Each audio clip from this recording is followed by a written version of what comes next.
아무래도 손흥민 선수가 좋은 마무리를 가장 좀 의도하지 않았을까라고 일단 생각이 좀 들고요. 손흥민 선수가 일단 이번 24-25 시즌을 통해서 10년 동안의 기다림 끝에 정말 유로파리그 트로피를 들어올리면서 토트넘의 주장으로서 또 선수로서 가장 이루고자 하는 소원을 이뤄냈습니다. 팬들에게도 17년 만에 토트넘이 무관을 깨고 트로피를 들어올렸기 때문에 누구보다도 그 주역이었던 손흥민 선수를 당연히 구단의 레전드로 더 생각하게 된 계기가 되었을 거라 생각을 하고요. 손흥민 선수 입장에서도 좋은 그림, 그러니까 임무를 완수했다라는 느낌을 유로파리그를 우승하면서 확실히 좀 느꼈을 것이고, 아마 그 가운데 새로운 환경과 동기부여가 이제는 좀 필요하다라고 느끼지 않았을까 싶습니다. 그리고 손흥민 선수가 사실은 이제는 나이가 적지 않죠. 아무래도 24-25 시즌 때의 리그 활약을 보더라도 데뷔 시즌 이후로 프리미어리그 두 자릿수 득점을 항상 해냈는데, 지난 시즌의 경우는 이제 한 자릿수 득점에 그쳤고요. 부상 때문에 빠진 경기들이 제법 있었습니다. 아마 손흥민 선수가 그 기간 동안 몸 회복이 좀 이전처럼 빠르지 않고, 팀은 지금 리그에서 계속 좀 부진한 것도 어느 정도 손흥민 선수 입장에서는 심리적인 부담이 좀 따라왔을 수 있고요. 이런 여러 가지 상황들을 고려했을 때 아마 손흥민 선수 입장에서는 더 팀에 남는 것이 좀 더 위험한 도전일 수 있다. 오히려 유로파리그를 우승하면서 서사가 완성된 그림이 나왔을 때 팬들과 좋은 감정으로 서로 이별을 하는 것이 손흥민 선수 입장에서는 가장 의도했던 바가 아니었나, 이렇게 일단은 좀 느껴지죠.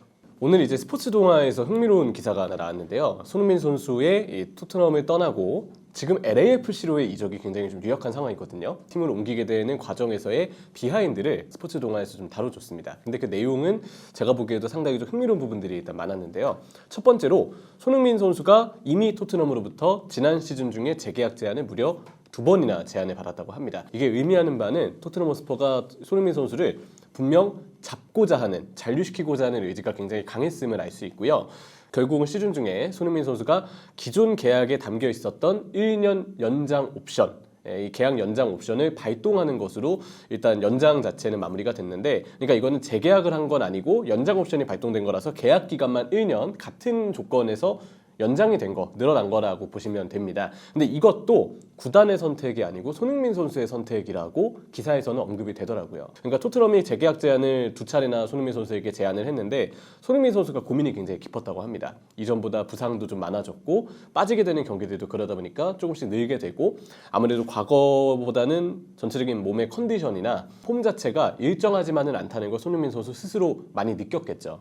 그래서 재계약 제안을 선뜻 받지 않고 있다가 유로파리그 우승을 했고, 손흥민 선수 입장에서도 지금이 가장 떠나기에 좋은 시기라고 생각을 해서 일단 계약 기간이 1년 남아있을 때 손흥민 선수가 토트넘에게 이번 여름 이적 시장 때 팀을 떠나겠다, 그 의사를 밝혔고, 손흥민 선수를 잡고 싶어 했던 토트넘도 손흥민 선수가 떠나고 싶은 마음을 확인했고, 또 손흥민 선수가 어디를 가고 싶은지까지 확인을 하면서 자연스럽게 선수의 의사를 최대한 존중하는 방향으로 토트넘 구단도 손흥민 선수를 최대한 배려했다고 합니다. 그 기사에 나와 있는 내용 중 가장 인상 깊었던 건 손흥민 선수가 떠나는 시기를 절대 자유계약 시기로 잡지 않았다고 하더라고요. 계약 기간이 1년 연장 옵션이 발동되면서 내년 여름까지 이제 연장이 됐는데, 자유계약으로 이번 여름과 내년 겨울만 손흥민 선수가 이적료를 받고서 다른 팀으로 팀을 옮길 수 있거든요. 아마 손흥민 선수는 이번 여름 그리고 내년 겨울만 본인이 팀을 옮기게 될 시기라 판단을 하고, 그 이외에 자유계약으로 계약 만료로 FA로 팀을 떠나게 되는 그림은 손흥민 선수가 일절 고려하지 않았다고 합니다. 그래서 이번 여름이 팀에게도 어느 정도 이적료 수익을 안겨줄 수 있고, 손흥민 선수도 가장 좋은 그림일 때 토트넘 팬들과 인사를 고할 수 있는 그런 시기다라고 판단을 해서 떠나는 시기까지도 손흥민 선수가 구단을 배려하고 직접 결정을 했다라고 기사를 통해서 언급이 되더라고요. 그래서 이 사례가 의미하는 바는 손흥민 선수가 얼마나 마지막까지 구단을 최대한 배려했는지, 또 그런 손흥민 선수의 10년 동안의 헌신과 손흥민 선수의 마음을 누구보다도 잘 알고 있을 토트넘의 구단도 다른 선수들에게는 사실 떠나는 과정에서 토트넘 구단이 좀 이적료를 높게 부른다든지 좀 더 뭔가 선수를 통해서 장사를 하고자 하는, 모든 구단들이 다 그렇습니다. 토트넘도 그렇게 생각을 하는, 진행을 하게 된 경우들이 많았었는데 손흥민 선수에게만은 예외였어요. 토트넘 구단 역시도 손흥민 선수를 최대한 배려해서 손흥민의 의중을 최대한 따라가고, 손흥민 선수가 이적을 결심했을 때 최대한 그 이적료 수익을 너무 많이 요구하지 않으면서 부담을 주지 않는 방식으로 토트넘 구단도 손흥민 선수에게 최대한의 예우와 배려를 해줬습니다. 축구를 저도 오랫동안 보면서 느끼는 거지만, 아무리 그 팀에서 뛰어난 활약을 한 선수라고 해도 마무리가 의도한 대로 되는 게 쉽지 않습니다. 성적이 순간적으로 떨어질 수 있고 그러다 보면 지금 당장의 즉시 결과를 원하는 팬들도 이 선수가 얼마나 노력을 해왔고 얼마나 많은 걸 달성해준 선수인지 아는데도 불구하고 어쩔 수 없이 냉정한 평가를 좀 하게 되는 경우들이 있거든요. 근데 손흥민 선수의 경우는 그런 평가가 오랫동안 이어지기 전에 가장 좋은 그림일 때 토트넘과 이별을 본인 스스로 하는 것이 좋다라고 판단을 했고 그 시기가 제가 보기에도 유로파리그 트로피를 들어 올린 직후기 때문에 가장 좋은 시기인 것 같아요. 보통의 선수들이나 보통의 인물들이라면 이렇게 뭔가 의도한 대로 아름다운 마무리를 하기가 누구에게나 이런 타이밍이나 운이나 혹은 그런 선택이 쉽게 따라오지 않는다는 점. 근데 손흥민 선수가 용감하게 떠날 때를 아는 자의 느낌을 주면서 토트넘에 떠났기 때문에 더 이번 결정이 박수를 받을 만한 멋진 결정이 아니었나라고 생각합니다. 일단 경기가 진행 중일 때 놀라웠던 건 토트넘 선수들이 가드 오브 아너를 해주거나 인사를 해주는 거는 예상이 됐던 일이지만 뉴캐슬 선수들까지도 함께 가드 오브 아너에 동참을 해줄 거라고는 사실 예상이 되지 않았거든요. 에디하우 감독의 인터뷰를 보면 이게 미리 준비했던 게 아니고 선수들이 즉흥적으로 손흥민 선수가 교체아웃되는 그림을 보면서 트리피어라든지 또 손흥민 선수와 프리미어리그에서 경쟁을 했던 선수라 하더라도 기본적으로는 손흥민 선수에 대한 이미지를 현지 선수들도 해외 선수들도 정말 좀 좋게 가져가는 경우들이 많거든요. 그러니까 뉴캐슬 선수들도 손흥민 선수가 얼마나 프리미어리그에서 대단한 레전드인지 또 토트넘에서 얼마나 헌신해 왔던 선수인지 또 얼마나 이 사람으로서 매력이 있는 인물인지를 알기 때문에 뉴캐슬 선수들도 자발적으로 손흥민 선수에게 가서 인사를 건네고 박수를 쳐주면서 가드 오브 아너를 진행해 줬다고 합니다. 저는 이게 현장에서 바라봤을 때 가장 좀 감동적인 장면이었고요. 얼마나 손흥민 선수가 해외에서 인정받는 인물인지 다시 한번 좀 온몸으로 확인할 수 있게 된 그런 시간이 되었던 것 같습니다. 그리고 역시 경기 끝나고 저는 리뷰쇼를 진행을 해서 경기 끝나고 손흥민 선수가 한 바퀴 돌면서 서울 월드컵 경기장에 있는 팬들에게 다 인사를 건네고 그리고 이제 코칭 스태프가 있는 벤치 쪽으로 와서 선수들에게 행가를 받고 또 그 속에서 손흥민 선수가 이제 감정이 좀 많이 올라왔을 거예요. 눈물을 흘렸던 모습까지 그 이후에 이제 라커룸에서 한번 정비를 하고 다시 손흥민 선수가 경기장으로 들어와서 저희가 리뷰쇼를 진행을 했었는데요. 옆에서 바라봤던 손흥민 선수의 모습은 역시 그래도 10년 동안 본인이 몸담았고 애정했고 가장 또 정말 헌신했던 그 팀을 떠난다는 것 자체가 손흥민 선수 입장에서는 감정이 아무래도 많이 올라왔을 거예요. 리뷰쇼를 하면서 저희와 인터뷰를 할 때도 손흥민 선수가 뭔가 좀 이렇게 눈물이 나올 것 같은 거 좀 참으면서 이야기를 한다라는 게 좀 느껴졌고요. 그러면서도 한편으로는 뭔가 팀을 떠난다라는 이야기 또 동료들에 대한 이야기를 할 때 약간의 좀 홀가분함도 옆에서 바라봤을 때는 좀 느껴지긴 했었어요. 물론 뭐 단순히 선수의 어떤 제스처나 표정, 말 내용을 통해서 제가 모든 걸 다 이해하고 유추할 수는 없지만 추측을 하기에는 감정이 올라오는 거 손흥민 선수가 애써 참으면서 이야기를 하면서도 그 내용 속에서는 뭔가의 부담을 이제는 좀 덜어낸 홀가분함이 좀 느껴졌다. 그게 이제 옆에서 인터뷰를 진행했던 제가 좀 받았던 느낌이고요. 그럴 법도 한 게 주장으로서 손흥민 선수가 느꼈을 그 부담감. 아무래도 지난 시즌이 또 리그에서 토트넘이 17위까지 떨어지는 아쉬운 시즌이었기 때문에 더 그 부담감은 많이 컸을 거라 생각을 하고 단순히 주장의 위치만 보더라도 주장으로서 동료들이 이끈다는 점은 그 자체로 상당한 중압감이 따라온다고 선수들이 이야기를 좀 많이 하거든요. 그리고 토트넘에서 10년이나 있었던 베테랑으로서 이번엔 정말 팬들을 위해서 결실을 맺어야 한다. 트로피를 들어야 한다. 그런 뭔가의 부담감도 항상 많이 따라왔을 거기 때문에 또 최상위 리그인 프리미어리그에서 계속 경쟁을 이어가야 한다는 점 1년 나이를 먹으면서 손흥민 선수의 기량도 예전과 같은 기량을 유지하기는 쉽지 않았을 거라는 점 그런 여러 가지 부담들이 아마 손흥민 선수에게 많이 좀 그동안 작용을 했을 거예요. 근데 이제 좋은 그림 속에서 토트넘을 떠나고 어떻게 보면 그 부담감으로부터 손흥민 선수도 이제는 자유로워진 시간을 맞이할 수 있기 때문에 그래서 인터뷰를 했을 때 받았던 느낌은 좀 홀가분함도 느껴졌다. 네, 그런 이야기를 드리고 싶습니다. 손흥민 선수가 마지막에 힘줘서 이야기한 게 있는데요. 저는 아직 끝난 게 아닙니다. 라는 이야기를 했습니다. 근데 그 얘기를 듣고 나니까 저도 아차 싶었던 게 토트넘을 떠나는 건데 팬들도 그렇고 사실 저희도 그렇고 뭔가 마치 손흥민 선수가 은퇴를 하는 것 같은 그런 느낌을 좀 받게 되긴 했었어요. 어쩔 수 없죠. 그만큼 손흥민 선수는 미스터 토트넘으로서 정말 토트넘 그 자체의 이미지를 가지고 있었으니까. 근데 엄연히 따졌을 때 손흥민 선수는 아직 내년에 있을 월드컵도 남아있고 선수 커리어로 봤을 때 어떤 팀, 어떤 대륙을 선택하건 그곳에서의 또 다른 도전도 손흥민 선수가 진지하게 임할 거거든요. 그런 점들을 생각해보면 손흥민 선수가 이야기했던 것처럼 아직 손흥민 선수의 커리어는 끝난 게 아닙니다. 토트넘에서의 커리어가 정리가 되었을 뿐 또 다른 도전을 손흥민 선수는 임하게 될 것이고 여전히 더 많은 것을 보여줄 수 있는 선수고 궁극적으로는 본인의 4번째 월드컵 2026년 내년에 있을 북중미 월드컵에서의 좋은 성적을 손흥민 선수는 또 목표로 하고 있을 거니까요. 그래서 손흥민 선수가 그랬어요. 저를 잊지 말아주시고 끊임없이 계속해서 많은 응원을 부탁드린다. 프리미어리그만이 축구는 아니니까 어디를 가더라도 많은 관심과 응원을 부탁드린다라고 팬들에게 당부를 했는데 저도 그래야 되겠다는 생각을 했습니다. 손흥민 선수가 어디를 가건 또 어느 팀에 있건 프리미어리그와 토트넘을 떠나 있지만 그럼에도 손흥민 선수의 커리어는 여전히 많은 주목을 받아야 하고 또 그만큼의 주목을 받을 만한 퍼포먼스를 어디서든 보여줄 거라 믿어 의심치 않습니다. 아무래도 이제 동료들은 상당히 좀 슬퍼했습니다. 벤 데이비스도 그렇고 제임스 메디슨도 그렇고 정말 토트넘에는 절친한 친구들이 많았거든요. 메디슨 선수는 오픈 트레이닝 때 저희가 또 인터뷰를 진행했을 때 이 메디슨 선수가 했던 이야기를 보면 기분이 좀 이상하다. 손흥민 선수가 토트넘 그 자체고 사실 워낙 토트넘 하면 손흥민 선수가 있는 존재감, 그러니까 팀 내에서 워낙 많은 지분을 차지했던 선수이기 때문에 이 선수가 이제 떠난다라는 사실이 메디슨 입장에서 좀 믿기지 않는다, 많이 허전할 것 같다라는 뉘앙스의 이야기를 좀 했었습니다. 벤 데이비스의 경우도 손흥민 선수를 존중하지만 정말 오랜 친구를 좀 멀어지는 그런 아쉬움에 대해서도 많이 토로를 했었는데 특히 이제 벤 데이비스는 자녀분께서 손흥민 선수를 굉장히 좋아해요. 그래서 손흥민 선수의 어떤 이별에 대해서 아직은 어리기 때문에 벤 데이비스가 이야기하기를 어떤 그 이별의 의미를 모두 다 이해하기는 아직은 쉽지 않을 거다라고 이야기를 차분하게 답변을 하긴 했지만 아마 시간이 지나고서 이별의 의미를 그분도 알고 나면 많이 아쉬워하지 않을까라는 생각이 좀 듭니다. 어쨌든 주위에서는 뭐 토마스 프랭크 감독도 그렇고 토트넘도 그렇고 뭐 메디슨이라든지 벤 데이비스도 그렇고 수많은 인물들이 손흥민 선수를 많이 그리워할 거다, 많이 허전할 것 같다 이런 이야기를 하면서 정말 많은 아쉬움을 일단 좀 드러냈었고요. 그만큼 손흥민 선수가 얼마나 좀 큰 존재감을 비중을 차지하고 있었던 인물인지 새삼 좀 느낄 수가 있습니다. 2015년 여름이었습니다. 이제 10년 전에 토트넘 허스퍼로의 이적을 발표했던 손흥민 선수인데요. 사실 그 당시 토트넘의 메인 타겟, 영입을 원래 하려 했던 선수는 손흥민 선수가 1순위는 아니었던 것 같아요. 원래는 이제 웨스트브리치 알비온의 당시 꽤 유능한 유망주였던 이 베라이노 선수를 토트넘이 좀 눈독 들이고 있었는데 협상이 결국 실패를 했고 이후에 차선책으로 손흥민 선수가 영입되는 그림이 그 여름 이적 시장 때 그려졌거든요. 현지 팬들은 그래서 분데스리가 레버쿠젠에서 뛰었던 손흥민 선수를 들어보긴 했는데 베라이노보다 좋은 선수인지 잘할 수 있는 선수인지에 대해서는 사실 의문을 좀 많이 표하긴 했었습니다.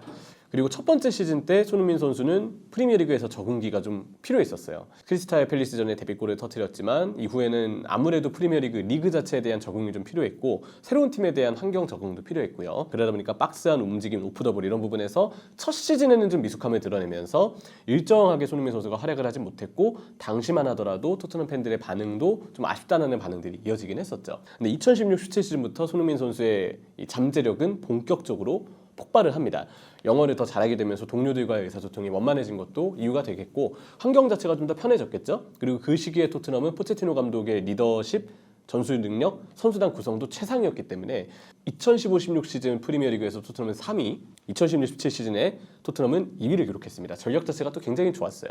해리케인의 성장, 뭐 데스크라인의 결성 이런 부분들이 이제 손흥민 선수에게도 큰 도움이 되면서 델레알리, 에릭센, 손흥민, 해리케인 이게 이제 데스크라인의 4명의 공격 조합이었죠. 그러면서 손흥민 선수가 엄청난 스탯을 몰아치기 시작합니다.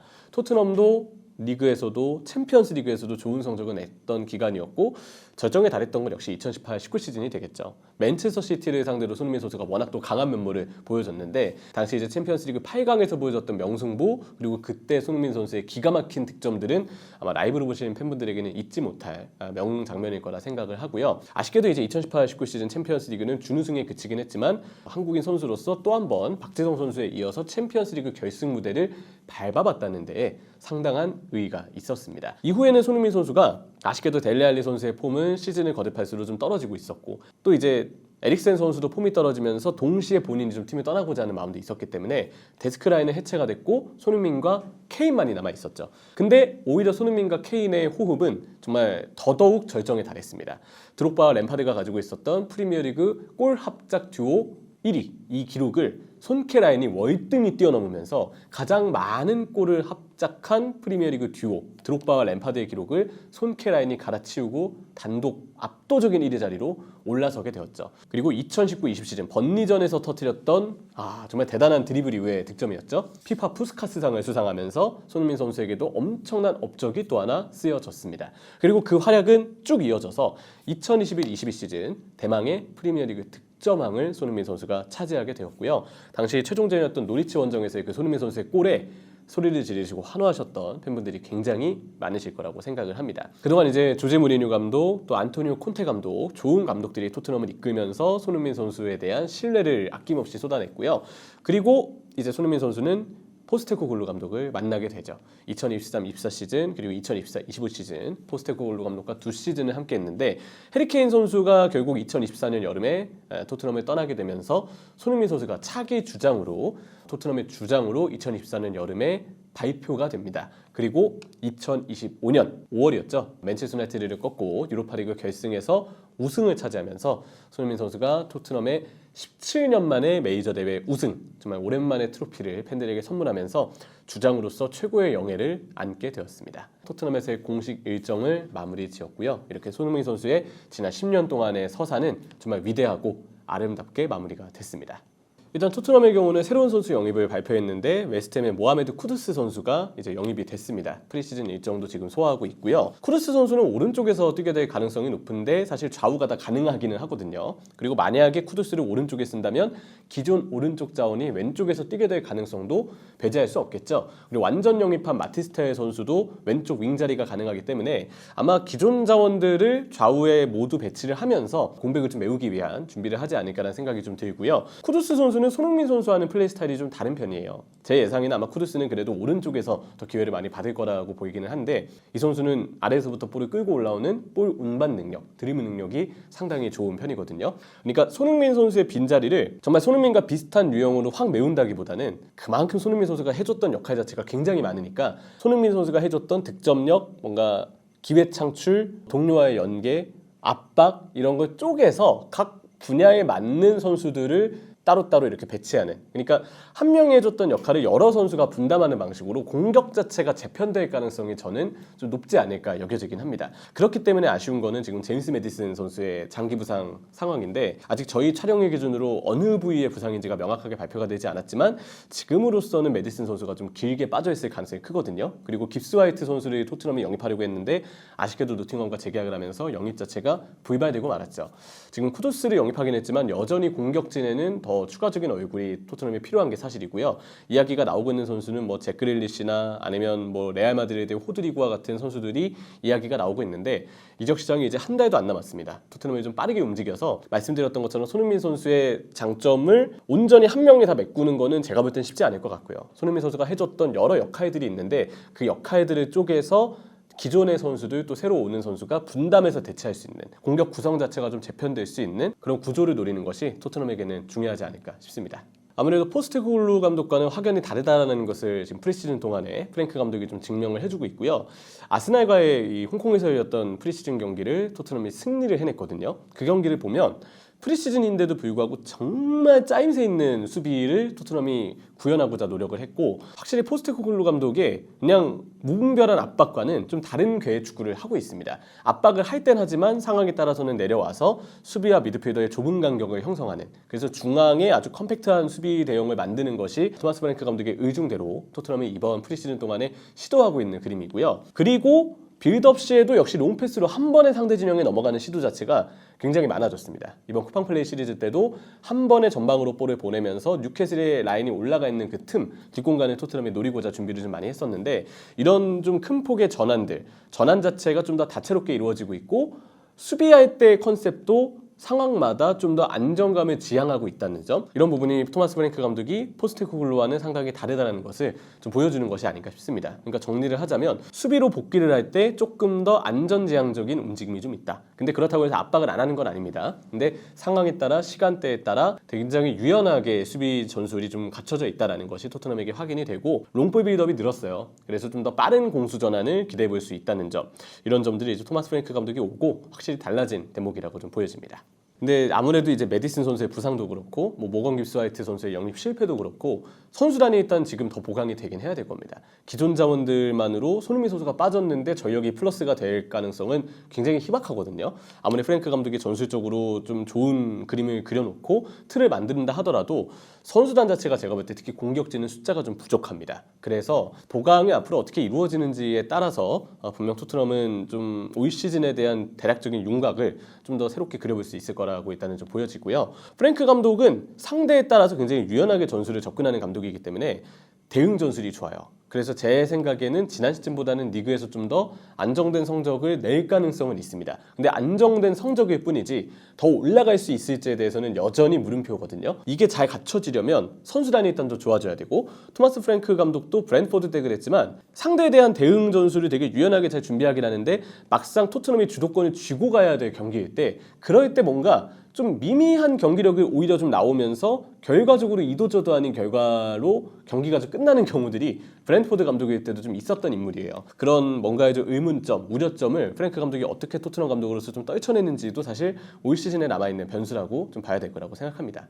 일단은 뭐 기사를 통해서 LAFC와 개인 합의가 끝났다, 뭐 LAFC 관계자가 한국에 와 있다, 손흥민 선수가 곧 LA로 출국할 예정이다, 다양한 이야기들이 쏟아졌기 때문에 저희 촬영일 기준으로는 아마 오피셜이 나오지 않았지만 아마 영상이 업로드된 시점에서는 오피셜이 좀 나오지 않았을까라고 일단은 좀 여겨지고요. LAFC를 선택한 거 손흥민 선수도 인터뷰를 통해서 밝혔지만 내년에 있을 북중미 월드컵을 대비해서 미리 미국의 환경을 좀 적응해 놓는 것을 1차적으로는 좀 목표로 하고 있는 것 같습니다. 손흥민 선수 입장에서도 다가오는 월드컵이 사실상 마지막 월드컵이 될 가능성이 크기 때문에 누구보다도 진지한 마음으로 이번 월드컵을 좀 준비하고 있을 거라 생각을 하고요. 그런 동기부여가 LAFC, MLS로의 이적에 있어서 많은 영향을 주었을 거라고 일단은 생각이 되죠.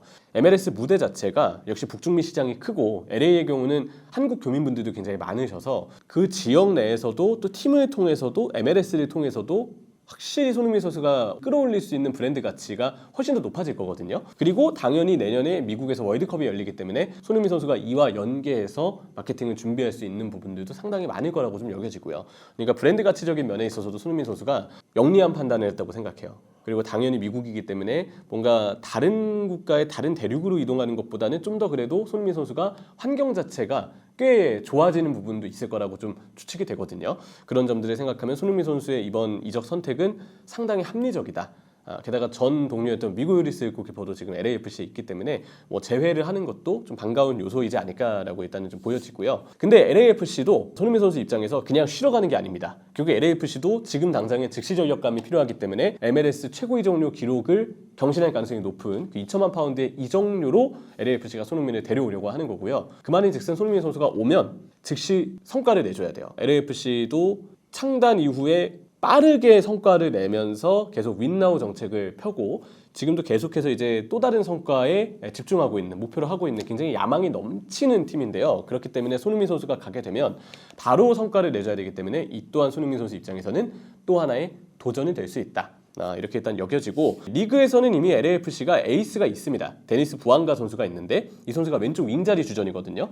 부앙가 선수가 이번 여름 이적 시장 때 팀을 떠날 가능성도 일부 있기는 하지만 일단 지금으로서는 그래도 잔류를 해서 여전히 LAFC에서의 그 높은 지위를 이어갈 가능성이 클 것 같아요. 부앙가 선수가 주로 왼쪽으로 나오기 때문에 손흥민 선수와 위치가 겹치죠. 예상하기에는 부앙가가 왼쪽, 손흥민 선수가 최전방, 이렇게 서로 양분하면서 공격진을 꾸리지 않을까 좀 예상이 되는데, 지금까지는 LAFC의 공격 상황마다 부앙가에 대한 집중 견제가 많이 따라왔다고 한다면 이제는 손흥민이 있으니까 그 견제를 본인이 분산시켜주고 서로 시너지를 내면서 LAFC의 공격에 마무리 짓는 그런 그림을 아마 LAFC도 지금 좀 바라는 게 아닐까, 이렇게 일단 여겨집니다. 네, LAFC는 2014년 10월 30일에 창단을 했고요. 뭐 영화 배우나 스포츠 스타와 같은 아주 화려한 투자자 그룹이 함께 이 구단을 운영하고 있습니다. 지금 영화 배우 윌 페럴 씨도 그렇고 NBA 전설이죠, 매직 존슨, 어빈 매직 존슨도 LAFC의 구단주 중 한 명이고요. 미국 여자 축구 선수였던 미아 햄 가르시아 파라도 마찬가지로 LAFC의 구단주 명단에 포함이 되어 있습니다. 2018년에 이제 MLS의 첫 시즌, MLS에 이제 참가를 하기 시작했는데 데뷔 시즌부터 신생팀 역대 최다 승점과 득점 기록, 그리고 플레이오프 진출의 성과를 냈었고, 2019년 서포터즈 실드 우승, 2022년 MLS컵과 서포터즈 실드 동시 석권, 미국에서 이제 더블을 달성을 했고, 2024년에는 US 오픈컵 우승까지 트로피를 추가하면서 역사는 짧지만 제법 트로피가 많이 따라왔던 팀입니다. 그러니까 이 팀은 성과 자체를 가장 지금 바라고 있는 팀이고, 손흥민 선수를 영입하는 것도 지금 당장의 즉시 성과를 원하기 때문에 LAFC가 야심찬 선택을 한 거라고 보여지고요. 북중미 챔피언스 리그에서도 2020년과 2023년 두 번의 준우승이 있습니다. 우승을 하지 못한 아쉬움은 있는데 결승까지 갔다는 것 자체만으로도 LAFC가 얼마나 초고속 성장을 했던 팀인지를 알 수가 있는 거죠. 역시 LAFC의 지역 연고, 또 다른 LA 연고의 LA 갤럭시가 최대 라이벌인데요. LA 갤럭시와 붙게 되는 엘 트라피코 경기 때 손흥민 선수의 활약이 어떨지를 보는 것도 상당히 MLS 내에서는 재미있는 볼거리가 될 거라고 일단 생각을 합니다. 그래서 LAFC의 경우는 말씀드렸던 이 부앙가 선수와 손흥민 선수의 시너지를 지금 이제 다가오는 후반기 일정 때 가장 기대하고 있지 않을까라는 생각이 좀 드네요. 아무래도 손흥민 선수가 LAFC에서 지금 당장 해줘야 되는 건 골 넣는 역할입니다. 부앙가 선수가 이번 클럽 월드컵 첼시전을 보더라도 쉬운 기회를 좀 놓친 장면들이 있었거든요. 그리고 원래 LAFC의 주전 공격수로 구상이 됐던 선수는 올리비에 지루였어요. 올리비에 지루가 전반기 때까지는 LAFC에 속해 있었는데 문제는 체른돌로 감독이 좀 빠른 템포의 공격 마무리를 원하고 전방 압박을 가하면서 상대로부터 볼을 뺏어낸 다음에는 빠르게 속도를 내면서 역습 공격으로 마무리 짓는 그런 그림을 체른돌로 감독이 많이 그리거든요. 근데 올리비에 지루는 키가 크고 몸이 큰 대신 발이 매우 느리죠. 그러니까 이 빠른 템포의 축구 마무리, 공격 마무리 과정에 지루 선수가 녹아들기 힘들었습니다. 결과적으로 올리비에 지루는 결국 주전 자리를 꿰차지 못했고 결국 이제 이번 여름에 팀을 떠나게 됐고요. 결국 손흥민 선수가 오면서 부안가에게 왼쪽을 맡기고 손흥민 선수가 톱이 된다면 반대의 상황이 나올 수도 있지만 결국 손흥민 선수가 해줘야 될 역할은 득점이에요. 앞서 이제 부안가 선수가 간혹 쉬운 기회를 놓치는 경우들이 있다 이렇게 말씀을 드렸지만 그래도 이 선수가 에이스인 이유는 지금 전체 대회 33경기 19골입니다. 그러니까 골 자체는 이미 부안가 선수가 팀 내에서는 압도적으로 많이 넣어주고 있고요. 근데 이외의 주 득점원이 좀 부족하거든요. 전체 대회 기준으로 이제 오르다제 선수가 7골, 다비드 마르티네스 선수가 4골인데 부안가 선수에 대한 의존도가 높다는 게 사실 스탯을 보더라도 많이 확인이 되죠. 제가 볼 때는 후반기에 이제 손흥민 선수가 합류 이후에 바로 뛰는 거라서 적응도 필요하고 일단 활약 시간 자체가 짧습니다. 전반기를 뛰는 게 아니니까.